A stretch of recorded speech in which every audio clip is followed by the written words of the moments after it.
Bonjour et bienvenue sur ce tutoriel basé sur le module de gestion des ventes de SITS. Aujourd'hui, nous allons apprendre comment ajouter, modifier et supprimer des produits dans notre système. Ces produits-là que nous allons par la suite vendre. Donc, nous allons nous rendre dans la configuration des modules à travers ce bouton.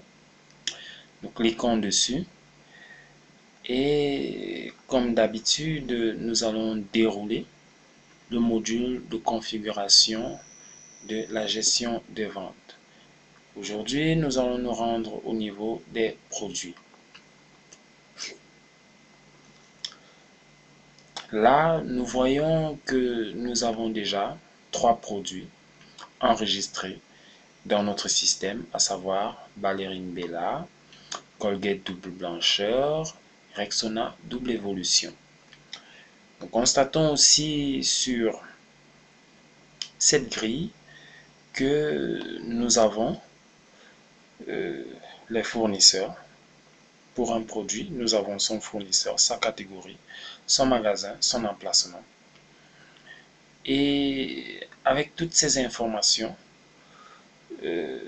nous pouvons donc facilement, à travers cette zone de recherche, trouver le produit qui nous intéresse. Ça veut par exemple dire que si nous cherchons les produits de la catégorie déodorant, il nous suffit de venir taper ici déodorant et vous voyez que nous aurons simplement la liste des produits de type déodorant, de catégorie déodorant. Alors vous comprenez pourquoi il était intéressant de créer des catégories, de créer des magasins, de créer tous ces éléments-là qui vont nous permettre de retrouver facilement nos produits.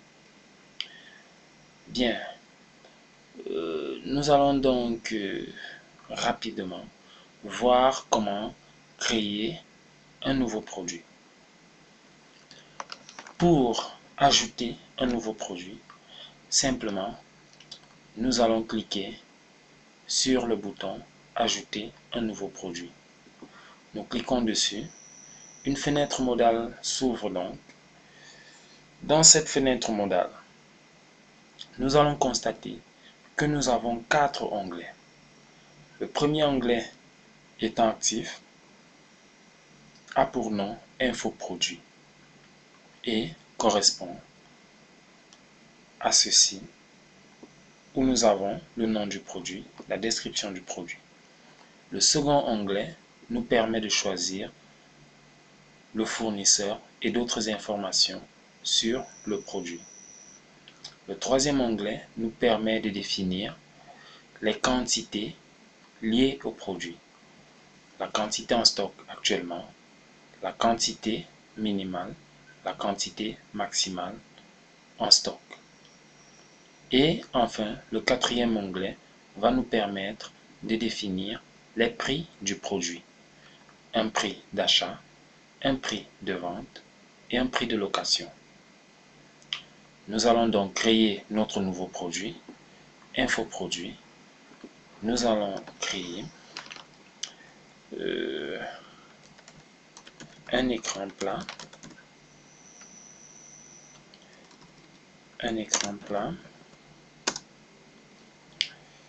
26 pouces.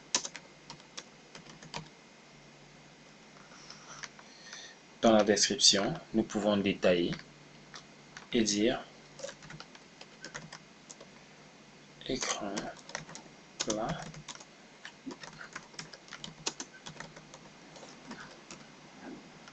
de marque Samsung. Pour ce qui est du fournisseur et des autres informations, nous allons cliquer là-dessus et choisir le fournisseur. Par exemple, Foco. Nous allons cliquer si ce produit doit se retrouver dans une catégorie nous allons cliquer sur le choix de catégorie et choisir par exemple là, la catégorie électronique. Ce produit se trouve dans le magasin Mag Électronique et ce produit se retrouve dans l'emplacement en place écran plat. Nous allons ensuite renseigner les quantités. Actuellement, nous avons 2 unités de ce produit. En alerte, nous voulons 2, c'est-à-dire la quantité minimale de ce produit dans notre magasin doit être de 2. La quantité maximale devra être de 15. Pour ce qui est des prix, nous allons mettre comme prix d'achat 57 000, comme prix de vente 97 100 francs, comme prix de location 68 000. Alors, ces différents prix, vous l'aurez compris, seront utilisés lorsque nous ferons des réceptions de produits. Les réceptions de produits utiliseront le prix d'achat. La vente de produits va utiliser le prix de vente. La location de produits va utiliser les locations. Bien. Maintenant que nous avons fini de renseigner tous nos champs, nous pouvons simplement cliquer sur le bouton Enregistrer. Nous constatons donc que notre produit a effectivement été enregistré. Nous voyons là un nouveau produit du nom d'écran plat 26 pouces dont le fournisseur est Foku, qui se retrouve dans la catégorie électronique, dans le magasin Mag Électronique et à l'emplacement en place écran plat. Nous avons bien les quantités qui ont été mises et nous avons aussi les prix qui ont été renseignés. Dans le cas où nous avons commis une erreur, il nous suffit simplement de venir cliquer sur le bouton Modifier. Le formulaire va donc se réouvrir, mais avec les informations sur notre produit. Par exemple, là, nous avons écrit 26 pouces. Nous voulons écrire 26 pouces de cette façon. Nous avons la possibilité de changer les autres informations. Et lorsque nous avons fini, nous allons simplement cliquer sur le bouton Enregistrer. Nous voyons bien que notre produit a été modifié.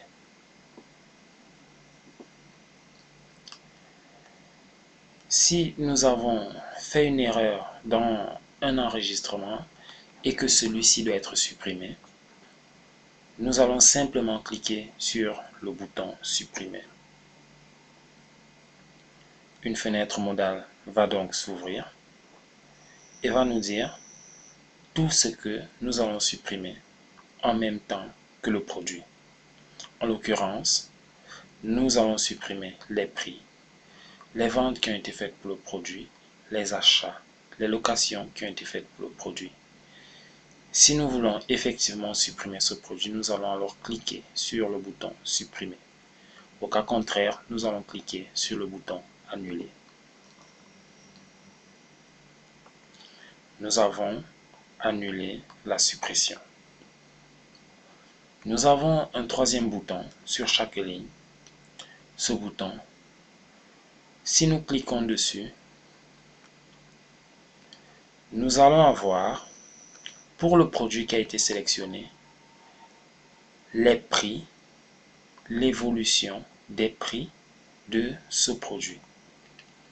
Il est intéressant pour nous de savoir quel était par exemple le prix d'achat du produit écran plat 26 pouces allant de telle date à telle date. Nous allons par exemple modifier l'écran plat de 26 pouces. La modification que nous allons apporter sera au niveau du prix. Le prix d'achat ne sera plus de 57 000, mais de 45 000 francs. Nous enregistrons la modification. Au moment où nous voulons voir l'évolution des prix, nous allons donc constater qu'au niveau du prix d'achat, le prix d'achat actuel est de 45 000 francs, mais qu'il y a eu un moment où le prix d'achat du produit était de 57 000 francs. Et cette réalité va être retranscrite au niveau de nos états, puisque l'état des réceptions d'un produit va être fait à partir du prix d'achat que le produit a eu d'un moment à un autre. Donc, pendant que le produit avait ce prix d'achat, si des réceptions ont été faites, ces réceptions-là vont être faites avec ce prix d'achat. Au moment où le prix d'achat va être changé, les nouvelles réceptions vont être faites avec ce nouveau prix d'achat. Il est donc intéressant pour nous de voir l'évolution de nos prix, l'évolution des prix de chaque produit, les prix d'achat, les prix de vente et les prix de location. Nous avons donc vu comment ajouter, comment modifier, comment supprimer des produits dans notre système. Nous avons vu comment visualiser l'évolution des prix de nos produits. Nous vous donnons rendez-vous donc maintenant au prochain tutoriel où nous allons concrètement entrer dans le module de gestion des ventes. Merci d'avoir suivi ce tutoriel.